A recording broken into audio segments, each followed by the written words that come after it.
Oke, selamat pagi. Assalamualaikum warahmatullahi wabarakatuh.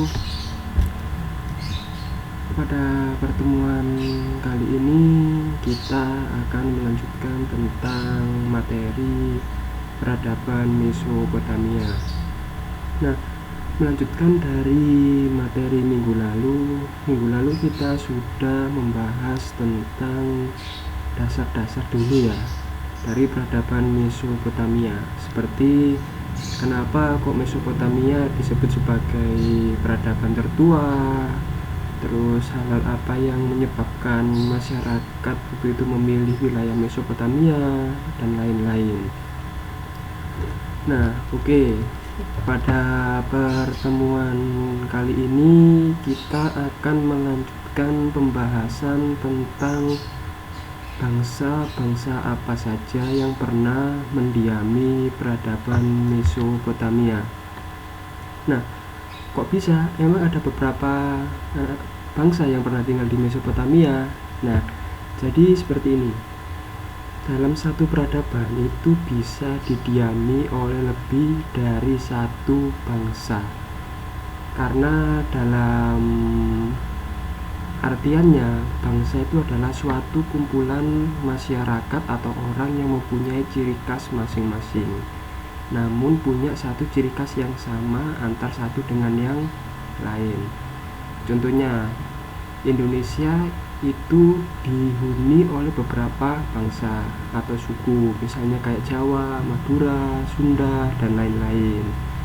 Nah, di peradaban Mesopotamia ini juga terdiri dari beberapa bangsa yang pernah mendiami peradaban ini, dan bangsa-bangsa ini tuh ada yang saling mengalahkan ataupun saling mendiami satu sama lain, jadi mereka hidup bersama.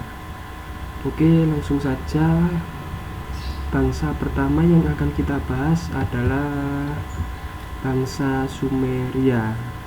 Nah, bangsa Sumeria ini merupakan bangsa pertama yang mendiami peradaban Mesopotamia, atau dalam artian bangsa Sumeria ini merupakan bangsa pertama yang menciptakan suatu peradaban yang dinamakan peradaban Mesopotamia. Nah, selain bangsa Sumeria, ada juga bangsa Akkadia. Jadi bangsa Akkadia ini bukan orang asli Mesopotamia, melainkan mereka adalah bangsa pengembara yang kebetulan mereka lewat di wilayah Mesopotamia dan memutuskan untuk tinggal di sana. Karena mungkin di Mesopotamia itu sudah terdiri atau terbuat dari kota-kota besar, makanya mereka betah di sana. Lanjut ke bangsa Assyria. Bangsa Assyria ini juga merupakan bangsa asli wilayah Mesopotamia. Tepatnya kalau sekarang itu jadi wilayah Suriah. Nah, lanjut ke bangsa Babilonia. Nah, ketika masuk ke masa bangsa Babilonia yang menguasai Mesopotamia ini, peradaban ini menjadi semakin maju karena ilmu-ilmu yang dibawa oleh bangsa-bangsa Babilonia. Oke, lanjut terakhir ke bangsa Kaldea atau bangsa Babilonia baru. Jadi mereka itu menyebut dirinya sebagai reinkarnasi dari bangsa Babilonia, namun nama aslinya mereka adalah bangsa Kaldea. Nah, setelah bangsa Kaldea ini, peradaban Mesopotamia itu akhirnya runtuh. Runtuhnya itu karena peradaban ini itu dikalahkan oleh orang-orang Persia. Akhirnya peradaban ini runtuh dan wilayah peradaban ini itu dikuasai oleh Imperium Persia. Begitu. Jadi kalau Persia itu sekarang wilayahnya jadi wilayah negara Iran. Makanya kenapa kok orang-orang Irak sama Iran itu sampai sekarang sering musuhan, karena memang ada faktor historis juga, yaitu karena dulunya Irak merupakan wilayah Mesopotamia, sedangkan Iran adalah wilayah Persia. Makanya ada sedikit dendam di antara kedua bangsa ini tadi, antara Mesopotamia dengan Persia, yang berlanjut sampai saat ini. Oke, kita lanjut ke sistem kepercayaan bangsa Mesopotamia. Nah, sistem kepercayaan masyarakat Mesopotamia itu menganut sistem politeisme. Politeisme sendiri itu berarti menganut banyak dewa. Nah, berasal dari kata poli atau kumpulan atau satuan, sedangkan teisme adalah kepercayaan. Nah, jadi politeisme jika digabungkan adalah kepercayaan akan banyaknya dewa. Nah, beberapa dewa yang disembah oleh masyarakat Mesopotamia antara lain ini yang ada di gambar. Yang pertama ada dewa Enlil, itu yang menyimbolkan dewa bumi. Jadi yang menguasai seluruh bumi itu dipercayai oleh masyarakat Mesopotamia adalah dewa Enlil. Nah, visualnya itu seperti di gambar ini. Terus ada dewa Marduk yang diyakini sebagai pemimpin dari para dewa. Jadi dewanya sendiri tuh menurut kepercayaan Mesopotamia itu punya bos. Nah, bosnya itu adalah dewa Marduk ini. Oke, lanjut. Nah, ini adalah zikurat. Zikurat atau dalam arti lain adalah tempat ibadahnya orang-orang Mesopotamia dalam menyembah dewa mereka. Nah, yang digambar ini merupakan zikurat yang masih bertahan hingga saat ini. Namun bentuknya dulu itu tidak seperti ini, beda. Karena semakin tahun semakin tua, maka struktur bangunannya banyak yang roboh. Kalau secara lengkap itu seperti ini gambarnya. Nah, jadi bisa diamati gambarnya, di situ ada beberapa tingkat dari zikurat tadi. Jadi misalnya semakin tinggi orang itu ada di zikuratnya atau di tingkat tertinggi, berarti orang itu mempunyai status sosial yang tinggi. Misalnya kayak gini, ada salah satu upacara untuk memperingati dewa, maka orang-orang Mesopotamia berbondong-bondong menuju ke zikurat ini. Misalnya kalau cuma kaum petani atau nelayan dan lain-lain yang mempunyai status sosial yang rendah, mereka berada di tingkat paling bawah dalam zikuratnya.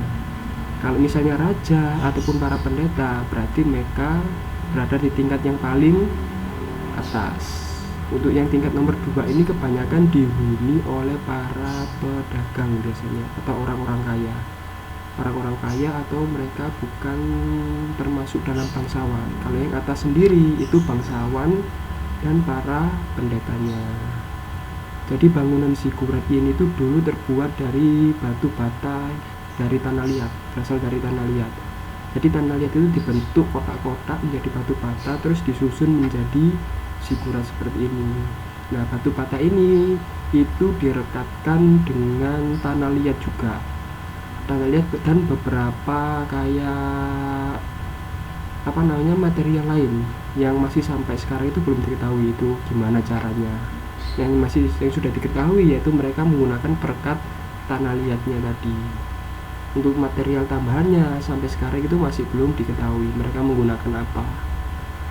Oke, lanjut ke ilmu pengetahuan dan teknologi.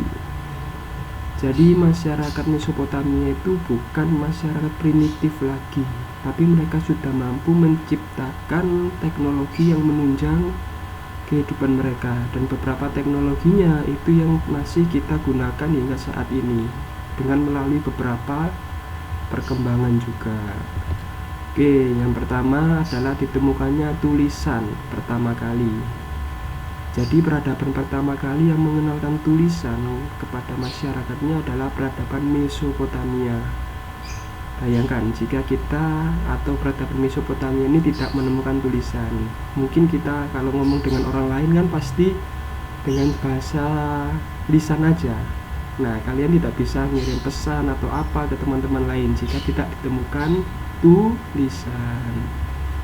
Nah, tulisan ini tuh disebut sebagai tulisan paku atau cuneiform, karena ketika menulis tulisan ini itu digunakan paku sebagai alat pemahatnya.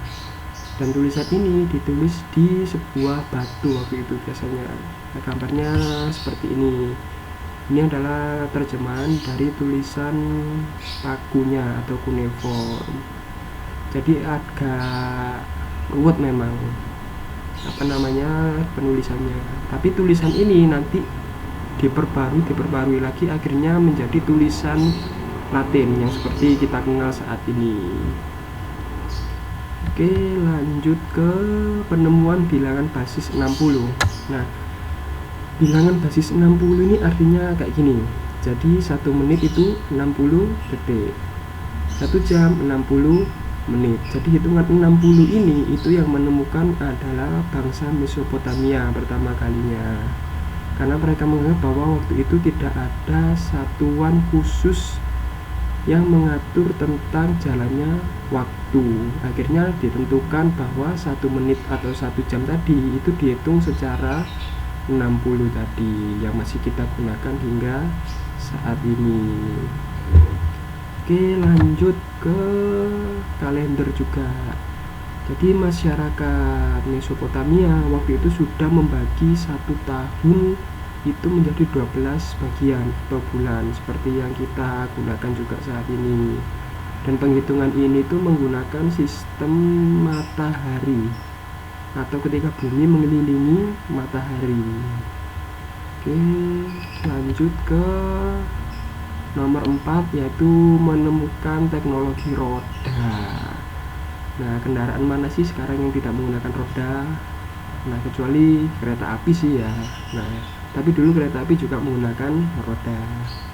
Nah, roda pertama kali itu juga ditemukan pada masa peradaban Mesopotamia yang membuat perkembangan teknologi itu semakin berkembang karena penemuan roda ini.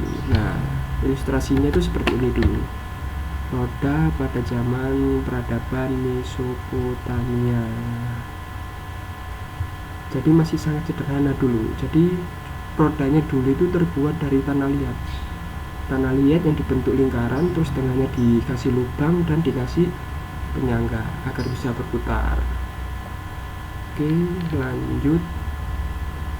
Nah, yang kelima adalah diterapkannya hukum tertulis. Nah, jadi hukumnya itu bukan cuma hukum adat atau hukum lisan aja, tapi hukumnya itu sudah ditulis di suatu media. Pada waktu itu masih menggunakan media batu. Nah, hukum ini itu mengatur beberapa aspek seperti aspek kriminal, ekonomi, terus politik. Nah, hukum ini tuh disebut hukum Hammurabi atau kodeks Hammurabi sesuai dengan raja yang menganut pada saat itu. Ini contohnya. Oke, lanjut ke raja-raja terkenal pada masa Mesopotamia. Ada Gilgamesh, itu berasal dari bangsa Sumeria. Terus ada Raja Sargon dari Akkadia, Hammurabi, Assurbanipal, dan Nebukadnezar yang terakhir. Jadi seperti yang saya jelaskan tadi, kenapa kok raja-rajanya berasal dari bangsa yang berbeda-beda? Karena peradaban ini tuh silih berganti dikuasai oleh bangsa yang berbeda-beda. Misalnya bangsa Sumeria, ketika ada bangsa Akkadia masuk, nah akhirnya bangsa Akkadia yang menguasai. Begitu juga selanjutnya. Jadi tidak hanya terpaku dalam satu bangsa saja. Nah, dan yang saya ambil di sini itu adalah raja-raja yang paling terkenal aja di antara para bangsa-bangsa yang pernah menduduki peradaban Mesopotamia. Oke, next. Nah, kita lanjut ke warisan peradabannya. Yang pertama itu adalah kain kaftan, bukan kain kafan. Nah, kain kaftan ini bentuknya kalau secara garis besar itu mirip gamis yang ada di Arab. Cuma bedanya kalau yang laki-laki itu gamisnya beda. Yang laki-laki itu ada semacam kayak rompi yang membedakan kaftan dengan gamis yang ada di Arab. Dan juga penutup kepalanya dilihat kan lebih lonjong daripada penutup yang lain. Kalau yang lain itu kan berbentuk seperti sorban. Kalau kaftan itu berbentuk seperti kupluk. Nah, lanjut ke kota kuno. Ini adalah salah satu bentuk warisan dunia juga, yaitu pemukiman kuno masa Mesopotamia ketika bangsa Babilonia menguasai wilayah itu. Bisa dilihat. Nah, lanjut ke benteng Erbil. Benteng Erbil ini juga merupakan benteng pertahanan pada masa Mesopotamia juga. Nah, kenapa kok dibangun benteng? Karena wilayah geografis Mesopotamia waktu itu tanah terbuka, jadi tidak ada benteng alamnya dan rawan diserang oleh bangsa-bangsa lain. Oleh karena itu, orang-orang Mesopotamia dulu membangun benteng di sekitar wilayah kotanya atau mengelilingi kota agar aman dari serangan bangsa lain. Salah satunya adalah benteng Erbil ini tadi.